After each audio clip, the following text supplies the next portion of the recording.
I was out one night, and this is crazy because I don't usually go out anymore, like on night outs and stuff. Only when it's like important events, like birthdays or like, exclusive invites, then I show up. But a normal night out, usually I wouldn't. But that one night, my cousins were in town, and I was like, okay, I have to like take them somewhere, right? So I went out, and I met this girl, and I didn't really think much of it. She's really cool. Her name is Tanya. Tanya. And I didn't think much of it. We followed each other on Instagram and stuff. And like I said, I don't really go out anymore. And then she messages me like a couple of days after, and she was like, "Oh my God, like you sing, you're so good. Why aren't you on Spotify?" And I was like, "Oh, stop. Like, oh my God." And then she was like, "I have this friend, and I think it would be cool for you guys to meet because, like, you should be putting yourself out there. Like, have you tried making some music and stuff?" And I was like, "I actually want to, that would be pretty cool." And so she connected us, and we followed each other on Insta, and now we're here. That's my version. Yeah, so pretty much, I wasn't in the club that night, to be clear. But yeah, Tanya reached out and said, "Hey, I think there's a girl that has a lot of talent that I think you should take a listen to." And so that was cool. I'm always open to it. Actually, a lot of times when artists themselves approach me, I rarely entertain it because a lot of artists always hit me up like, "We should do stuff," and I'm like, "Nah." But Tanya hit me up, and she actually runs the club that she was at, and I trust her judgment, and she was like, "Hey, you should really check this girl out." So I did. I listened to her stuff. I was like, "Wow, she's really nice." So I actually eventually called her, and and I told her straight up, I really like what you do. I think it's really cool. The only concern that I have is that it's all English, and I'm really looking for stuff that is more Tagalog. And if I could, my perfect idea of an artist would be someone that looks like you, someone that sings like you, that does Tagalog and English. And so she was like, "Okay, cool. I'll see what I can come up with." And I'm like, "All right." And that was really the end of it. And then he hits me back up later with a song. And I heard the song, and I was like, "That's my perfect idea of an artist." And the rest is history. That's cool. So you just So something worth mentioning is she records herself. Like she recorded like a demo Oh yeah. to a track that I didn't arrange. So it was, I think she got it offline or something like that. Mm-hmm. So she wrote the song. She recorded herself at her house. She sent me the demo, and I heard the demo, and I was like, "Let's go." That's all it is. That's how. Let's go. Let's Do go. it. Say no more. So I started doing the track, and I sent her back the track, and she liked the track. And next thing you know, we're in the studio recording. I like what she did on the recording, so I wrote a bridge, and then I ended up on the song, and now we're here talking to you.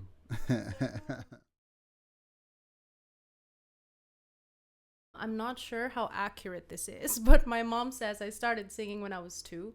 She was like, "You probably started singing before you even started speaking." Like, I would sing Twinkle Twinkle and stuff. So since then, when I was in preschool, I'd be singing for like Broadway shows up until grade school. When I got to high school, I was in a band. And then when I got to college, I did stage performances and stuff. I was like a professional stage performer, so I would sing. And then I graduated, I got into streaming. So it's just like the whole theme of my life. Basically, been singing for as far as I can remember. I got started with music in high school, a little later than Bea. That probably explains why she's better than me. And, Small things. so but I got started in high school, and I was in choirs, and then I was in I followed a similar path of her, working in professional shows singing, and then I went to college singing. I started working at Disneyland as a singer, and then that took me to Universal Studios Japan as a singer. I was there for 2 years singing in Japan, and somewhere in the middle of there, I always was writing and producing and working on that side of it. And when I came to the Philippines, I found that was a good spot for me in terms of building a career, because I felt like I would have more value supporting local artists from behind the scenes than I would trying to go out and be an artist myself. So I supported artists from behind the scenes. And my singing was useful to me in as for writing music, directing bands and all those different types of things. Also recording demos in the studio. So I'm always still singing, but my career has gone more down the path of helping singers, and I like that.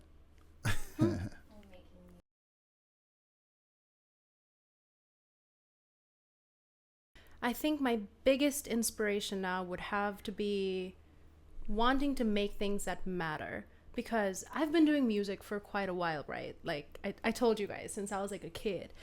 But it was only really after I graduated and got into streaming that something really sparked in me, right? About my art and my music and performing, that I was really like, yo, I would love to keep putting myself out there and just keep making my art. Because when I found a bit of success doing what I was doing with my streams, I would get really, really cool messages every day about, just like the small things that people tell me, like, Ate Bea, I love your stream so much. You don't know this, but you got me through my board exams just because of your streaming, or like just because of what you do. Thank you so much for helping me get through this certain part of my life. Thank you for being such an inspiration, and truly, like, that humbles me so much.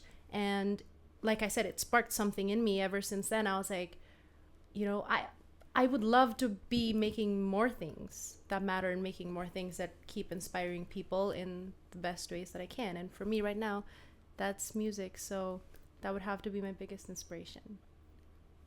That's an awesome answer. Oh my God, thank you so much. It's definitely better than what mine's going to be.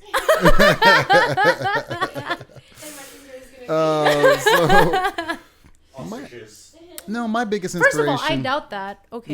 No, my biggest inspiration actually comes from martial arts, because the first half of my life I was in martial arts. My dad owned a taekwondo school, so I grew up like watching all the like Bruce Lee movies and all that stuff. So actually, my biggest, inspiration has been the philosophy of Bruce Lee, and I've just loved everything about Bruce Lee, and it's kind of led me down this path of there's like a balance between the craft and then spirituality that I'm constantly kind of teetering. And that's kind of what he represented as well. And so musically, there's always people that inspire me on a daily basis. When I hear something on the radio that I wish I did, I'm inspired. You know what I mean? And locally and internationally. But I think what has been the common thread for me has been like spiritual gurus and leaders. And there's a guy named Sadhguru that I listen to regularly. He's a yogi.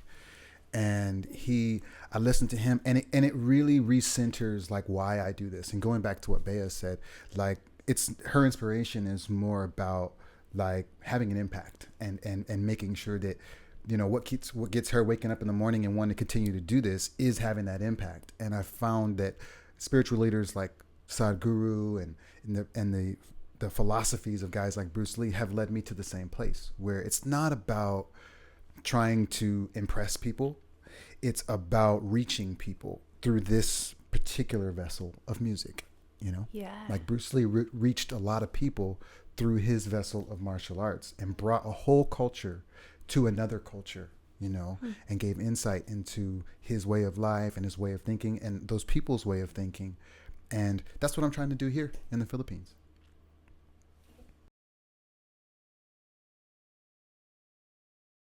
It was just because I was so inspired that day. I wasn't even planning on writing a song. This song, I'm pretty sure I wrote it in like less than an hour, because I was scrolling through social media, and then I saw an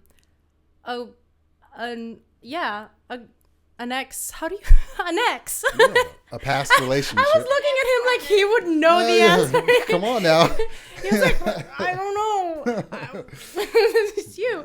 But yeah, and it was just one of those situations, right, where there's this guy that he seems perfect, but he just wasn't the one. And then you see him with someone else, and then it gets you like rethinking your decisions, right? You're just like, dude, like actually, like, but that it's only there when you finally see him with someone else, and then you start reconsidering it, but then you kind of push back and you're like, nah, it can't be, it's not. So That's the funny story as to how this song came to be. You guys are gonna hear it when you hear the song. You're gonna get what I'm saying. So the title "Too Late, Too Soon." Mm-hmm. Explain that in connection with what you just described. Like, right. So go ahead. Right. Actually, even the title, I didn't even spend more than 5 minutes thinking about it. It just clicked. Like, I was like, this is what the song is gonna be called, because like "Too Late, Too Soon," it just doesn't make sense, right, in terms of time. Like, if you think about it, like, too late, too soon, like, what are you talking about? But that's the whole point of it. Like, no matter how much you spin it around, it's just not you guys. It's never gonna be you guys. It wasn't a matter of timing. I didn't understand it until you just said it right now. Yeah. So it's like, so basically it's like, whether it's too late or too soon, either way you flip it, it's just not gonna work. Yeah, it just wasn't him, because that makes sense. Yeah, that was it encapsulates the whole song, actually, and the whole situation in general, because part of my thoughts, were like, what if we were just too young, right? When I was trying to reconsider things, what if we were just too young? Or like, okay, what if now is just not the time? But that was like the whole point of it. It's not what it is. If it's not now, it's not you guys. And that's what that person represents for me, and what this song is really all about. Can I add on to that? Yeah. So when she sent me the song, it didn't have a bridge. So my verse was inspired by the bits of English and the conversation that we had about the song. My verse kind of came from what she had told me. And so my verse is kind of like the guy's perspective, right? And so when you get to my part of the song, up until my part of the song, she's been kind of like, yeah, I've been trying to make it work, and but no way I can position it, it works. I guess it just wasn't you. And then but when it gets to me, I'm his response, being like, and so my verse starts off like, you're obviously not over me, otherwise you wouldn't be checking my Instagram. You know what I mean? Like, so it's this conversation from her perspective and from the guy's perspective, not necessarily the actual guy, but who I would be in that scenario. Right. And so, there's a little bit for both sides of the relationship. Right. Yeah. Uh-huh.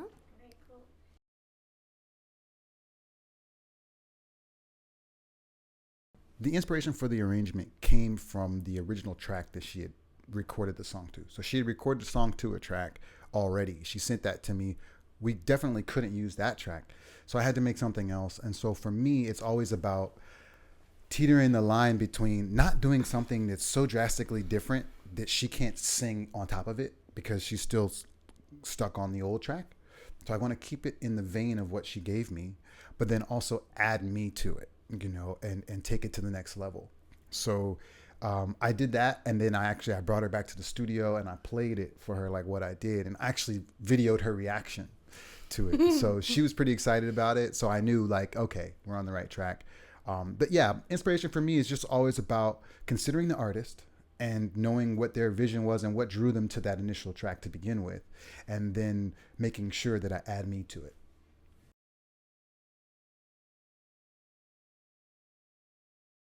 Amazing. 10 out of 10. 100%. She has no barometer to base it off of. I mean, how many other producers have you worked with? Right? She's definitely going to say that. Then she's going to work with someone else and be like, he's a 5. He's a strong 5. Gosh. Yeah. Bahala ka dyan. Bahala ka dyan. No, but for real though, it's amazing, for real. And I think it's just, every time I'm working with Marcus, every time we're in the studio, it always just feels like, I think part of what makes it so great is, for some reason, I feel like we're operating on the same frequency, you know what I mean? So the vibes are always just there, and it's always just so chill, and it's always just the perfect environment for, a creative space. And that's why I think his art is beautiful. Thank you. And always will be. And that's why I'm super, super excited for this song.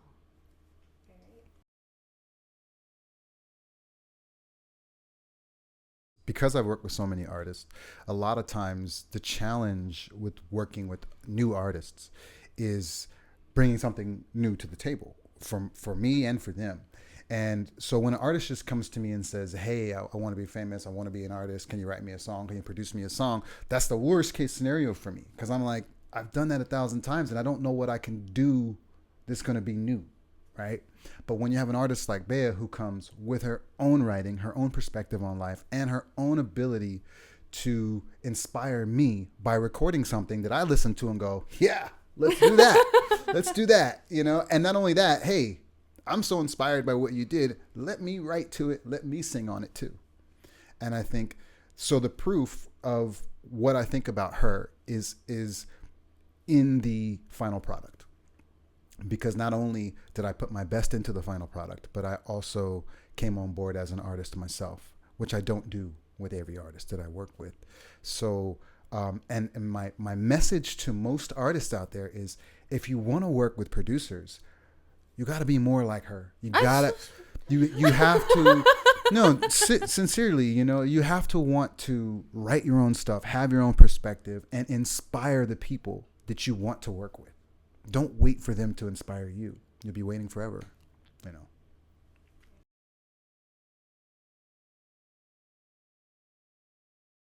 Before, when I thought of OPM, it was so niche, right? I think that's how I would describe it, because it wasn't, the sound wasn't, you know, there wasn't a song for everyone, if that makes sense. It's just, if you want to listen to OPM, this is the vibe that you're going to get.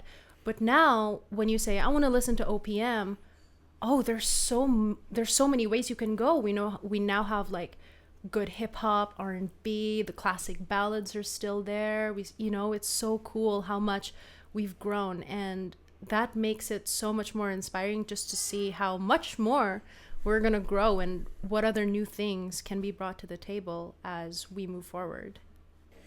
I agree with everything that she said, and I have the exact same opinion about the music industry and where it's at. It's beautiful to see the genres opening up, from everything from R&B to rock to pop. I also love the fact that they're incorporating a lot more Tagalog and doing a better job of doing that in a way that doesn't sound masa, what they would call masa, right? So the novelty sounding music, they're finding a way to do it and make it cool, which is something I've always believed in. So it's nice to see that. As far as the future of the industry for me, where I would like to see it go and where I project it will go, is there will be more creators that are recognized. I think we're still in the stages where the artists are being praised, which I think is wonderful. But at the same time, the one thing that allows for a healthy industry to evolve and continue to evolve is when the behind the scenes people are more recognized, and there are more avenues for them to build careers, which is actually why these songs have come about and my albums come about, is because I really want to focus on bringing more attention to creators, not just myself, but in general, the behind the scenes creators, so that the industry can be healthy for all that participate and can continue to evolve as a result. It's me, Bea, here with Marcus, and we would like to invite you guys to check out our song coming out on February 24. So watch out on all streaming platforms. It's going to be good. Yeah, Too Late, Too Soon will be out February 24 on all streaming platforms. That includes Spotify, Tidal, Apple Music, you name it. It's going to be everywhere. Check it out. Hey guys, Too Late Too Soon is out now, and we would love for you guys to check it out on all streaming platforms. Also, if you're not following me yet on my social media accounts, make sure you're following me right now. So that's at Bea Carlos with 3 S's on Instagram, because my real name was not available, like it goes for the rest of us. And on Kumu, if you guys are into live streaming, or kahit hindi, basta mag-follow na kayo, guys. Of course, how could I forget? At Bea Carlos po tayo on Kumu. Much love to you guys, and we'll see you soon. What she said. Yeah.